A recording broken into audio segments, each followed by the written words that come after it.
Your task today is to apply everything you've learned so far about exponential functions in both standards on this practice sheet. So we're going to start with what an exponential function is, just reviewing this. An exponential function, make sure you're taking notes, by the way. An exponential function is a function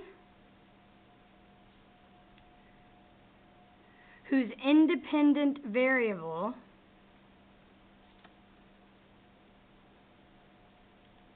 is an exponent. Meaning, if we're looking to predict how much money is in an account in 10 days, or 15 days, or 20 days, or 25 days, days is the independent variable because it changes frequently. So the change is happening in the exponent. It's not like a linear, where the change is happening next to your slope. So if it's like $5 per day, $6 per day, that x is not an exponent. Here, it is an exponent, making it an exponential function. A always represents your initial amount. Now be careful with this, because this is not always the answer to what does A represent.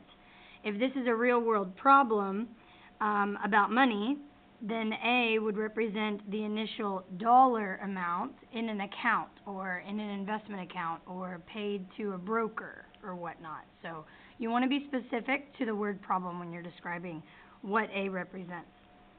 B will tell you if there's growth or if there's decay. So if B is bigger than 1, then it grows. If B is between 0 and 1, then it decays. This is your step in finding B. So you need to remember that whatever your rate is, you have to add it to the whole initial value. Otherwise, your B term is not going to help you. Whatever your B term is for decay, you got to make sure you take your rate away from the whole, because things are being taken off. And this is going to help you get an accurate B term. So you're going to apply all of this to the word problems below. If you need a reference, you can reference your notes on writing exponential equations that you took a few days ago. So this also walks you through how to find that growth or decay factor. So like on number 1 that you did, the initial deposit was $200. And since it increased, it's growth.